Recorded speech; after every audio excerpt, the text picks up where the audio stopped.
बिस्मिल्लाहिर्रहमानिर्रहीम। आज के लेक्चर में हम law of mass action and derivation of the expression for equilibrium constant discuss करेंगे। तो लॉ ऑफ मास एक्शन क्या होता है? It states that the rate at which a substance reacts is directly proportional to its active mass. यानी जो rate of reaction हो रहा होता है वो एक्टिव मास के डायरेक्टली प्रोपोर्शनल होता है। तो अभी एक्टिव मास को भी आगे डिस्कस करते हैं। The rate at which reaction proceed is directly proportional to the product of active masses of the reactants. तो चूंकि रिएक्टेंट्स तो ज़्यादा भी हो सकते हैं, 2, 3, 4, तो उनके एक्टिव मासेस का जो प्रोडक्ट होता है उसके डायरेक्टली प्रोपोर्शनल होता है रेट ऑफ रिएक्शन। तो एक्टिव मास की जो डेफिनेशन है, active mass represents the concentration of reactants and products in mole per decimeter cube। ये डेसीमीटर क्यूब इसका यूनिट है, मोल per decimetre cube for dilute solution. Dilute solution वो होता है जिसमें सॉल्वेंट की अमाउंट ज़्यादा होती है। सो मैं अगेन एक्टिव मास को रिपीट करता हूँ। The term active mass represents the concentration of reactants and products in mole per decimetre cube for a dilute solution and is expressed in terms of square brackets. इसको square brackets में लिखते हैं। मैं एक example दूंगा तो आपको clear हो जाएगा। जैसे ये एक इक्वेशन है जो कि एक रिवर्सिबल रिएक्शन को शो कर रही है। इसके अंदर ए और बी रिएक्टेंट्स हैं, जबकि ये स्मॉल ए और स्मॉल बी जो है वो कॉफिशेंट्स हैं। कॉफिशेंट्स जैसे 2 कोई नंबर्स हो सकते हैं, 2, 4, 5, और जो ये ए है ये मॉलिक्यूल्स हो सकते हैं जैसे कार्बन डाइऑक्साइड, हाइड्रोजन। तो अब एक्टिव मास वो होता है जो रिएक्शन में पार्ट लेता है। तो एक्टिव मास को लिखने का तरीका यह है कि स्क्वायर ब्रैकेट से रिप्रेजेंट करते हैं। ये एक्टिव मास ऑफ रिएक्टेंट्स लिखा गया है, product of active mass of reactants. इसको लिखने का तरीका यह है कि ब्रैकेट आप ऐसे लगाएंगे और अंदर उसका नाम आ जाएगा, जैसे ये ए है, और ऊपर ए जो कॉफिशेंट है स्मॉल ए वो आ जाएगा आपके पास। मल्टीप्लाइड प्रोडक्ट लेना है, दूसरे की कंसंट्रेशन आपने लिखनी है, ठीक है, दूसरे रिएक्टेंट की। तो ये ऐसे आ जाएगा। तो जो फॉरवर्ड रिएक्शन हो रहा है, it is according to the law of mass action which states that rate at which the substance reacts is directly proportional to active mass. यानी ये जो रिएक्शन फॉरवर्ड डायरेक्शन में हो रहा है, it is directly proportional to the product of their active mass. तो active मास को लिखने का तरीका क्या हुआ कि वही आपने जो मॉलिक्यूल था वो लिखा, ये स्क्वायर ब्रैकेट डाली और उसकी पावर पे ये नंबर ऑफ मोल्स लिखती है जो कॉफिशेंट था साथ। तो rate of forward reaction is directly proportional to the product of active masses. देखिए, the rate at which reaction proceed is directly proportional to the product of active masses of the reactants। तो reactants के active masses के product के directly proportional है। अब इस proportionality को अगर equality में change करेंगे तो ये हमारे पास proportionality equality constant आ जाएगा KF। इसको हम forward constant भी बोल देंगे। इसी तरह जब आप रिवर्स डायरेक्शन के लिए निकालते हैं तो rate of reverse direction is directly proportional to the product of active masses of its products. ये देखें, active masses of the products का जो प्रोडक्ट होगा, जो मल्टीप्लाई करेंगे दोनों को, तो वो डायरेक्टली प्रोपोर्शनल होगा रेट ऑफ रिवर्स डायरेक्शन के लिए। अगेन प्रोपोर्शनलिटी को जब इक्वालिटी में चेंज करेंगे तो कांस्टेंट आ जाएगा KR, और KR और KF जो है वो रेट कांस्टेंट्स हैं। ये rate constant for forward reaction है और ये rate constant for reverse reaction. इसी को आगे जब लेके चलते हैं तो आपको पता है कि इक्विलिब्रियम के ऊपर रेट ऑफ फॉरवर्ड रिएक्शन और rate of reverse reaction becomes equal. तो अब यहाँ से हम इनकी वैल्यूज इंसर्ट करते हैं, क्योंकि हमें पता है कि फॉरवर्ड रिएक्शन की वैल्यू ये है, रेट ऑफ रिवर्स रिएक्शन की वैल्यू ये है। इसको इंसर्ट कर लेते हैं तो ये हमारे पास ऐसे आ जाएगा। इसको रीअरेंज ऐसे करना है कि KF ओवर KR आ जाए।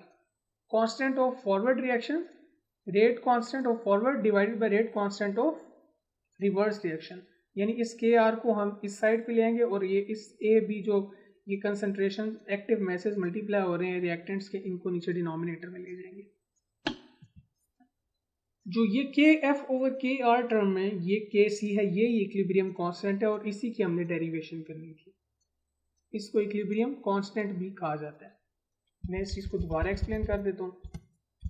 हमने स्टार्ट किया था एक्टिव मैसेज से और हमने कहा था कि rate of forward reaction is directly proportional to the product of their active masses. तो जैसे फॉरवर्ड रिएक्शन है तो इसमें रिएक्टेंट्स के एक्टिव मैसेज का प्रोडक्ट जो है वो डायरेक्टली प्रोपोर्शनल होगा रेट ऑफ फॉरवर्ड रिएक्शन के। इसी तरह प्रोपोर्शनलिटी को हमने इक्वालिटी में चेंज किया था।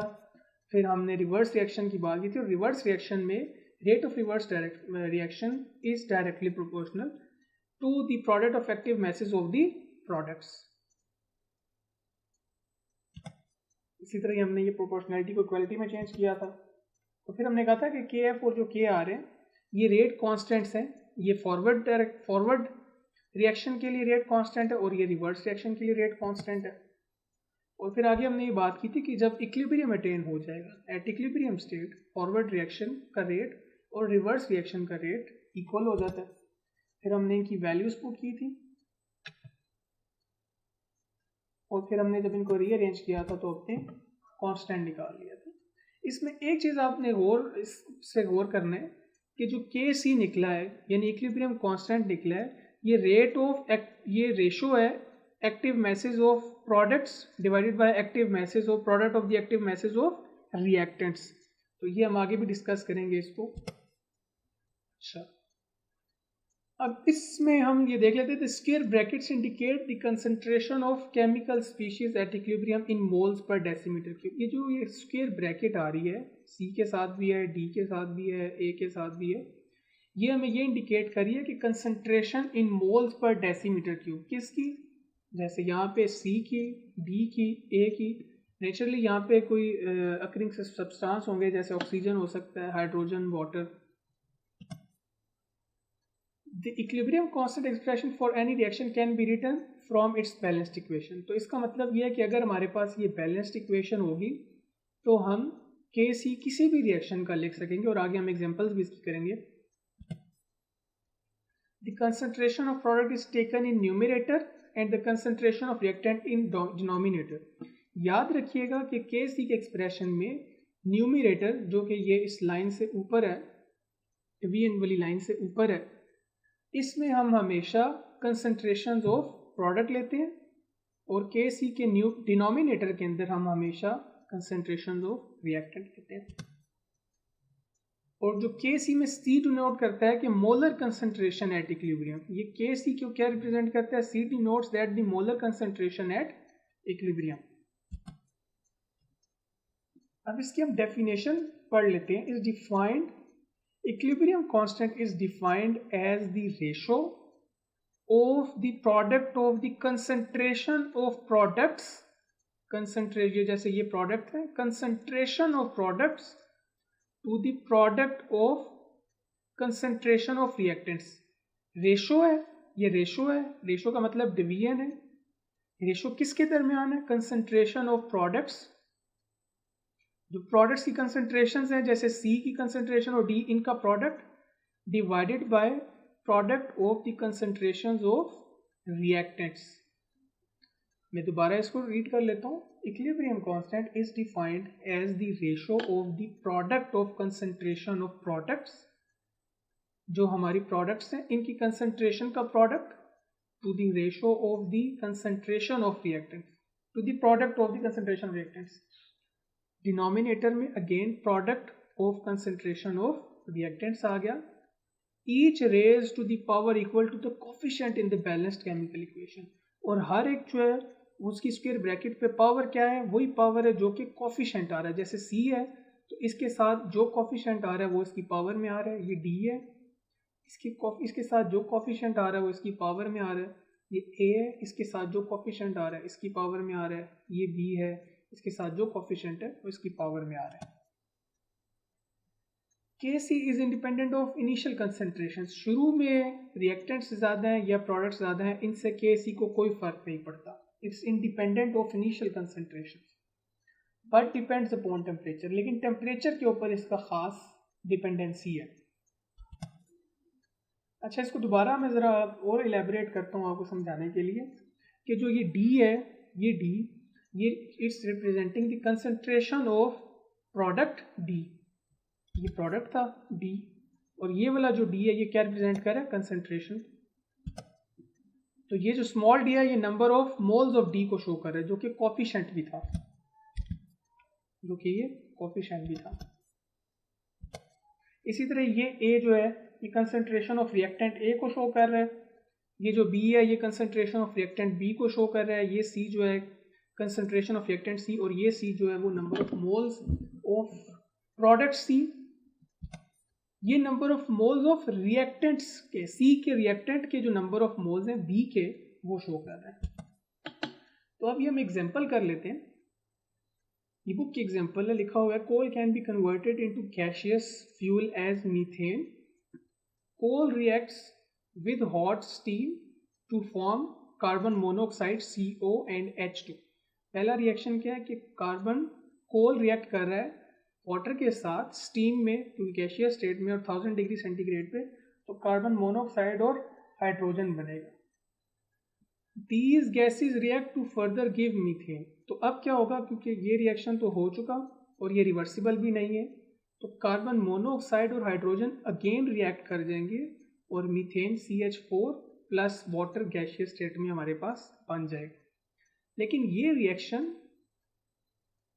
रिवर्सिबल रिएक्शन होगा। आप देख रहे हैं कि इसी रिएक्शन को दोबारा जब लिखा है तो यानी मेन रिएक्शन जो है वो ये वाला है। Right the equilibrium constant expression for this reaction. याद रखिएगा इक्विलिब्रियम कांस्टेंट के लिए ज़रूरी है कि रिएक्शन रिवर्सिबल हो, अदरवाइज इक्विलिब्रियम तो अटेन ही नहीं होगा। इक्विलिब्रियम होगा ही तब जब एक रिएक्शन रिवर्सिबल होगा। तो हमने इस रिएक्शन का सिर्फ इक्विलिब्रियम कांस्टेंट लिखना है। इसमें सबसे पहले क्या करना है आपने, right the products of numerator and reactants in denominator in square bracket. सबसे पहले आप ब्रैकेट्स के अंदर रिएक्ट प्रोडक्ट्स और नीचे डिनोमिनेटर में ब्रैकेट्स के अंदर रिएक्टेंट्स की कंसंट्रेशंस को मेंशन करें, और फिर आप ब्रैकेट्स के ऊपर क्या करेंगे, raise each concentration to the power that corresponds to the coefficient of each species in the balanced chemical equation. अब इसके ऊपर आपने वो पावर लगा देनी है, जैसे CH4 इस इक्वेशन के अंदर जिसका कोफिशिएंट 1 है तो इसकी पावर हमने 1 ही लिख दी। और याद रहे कि हमने न्यूमरेटर में प्रोडक्ट्स को लिखना है और डिनोमिनेटर में रिएक्टेंट्स को लिखना है। इसी तरह जब वाटर है तो इसके ऊपर भी हमने वो पावर लगानी है जो कि यहाँ पे कोफिशिएंट है, जो कि 1 है। इसी तरह जब ये कार्बन मोनोऑक्साइड है इसके साथ ही हमने वही पावर लगानी है इसके ऊपर, जो कि यहाँ पे कोफिशिएंट है, जो कि यहाँ पे 1 है, तो यहाँ पे भी 1 लिखा भी नहीं जाता, ज़रूरी नहीं होता, ना भी लिखें तो कोई फ़र्क नहीं पड़ता। लेकिन जब ये हाइड्रोजन का हमने लिखा तो ये देखिए हमने इसकी जो रेज टू पावर लिखी है ये 3 लिखी है, क्योंकि इसके साथ कोफिशिएंट 3 था। Thank you.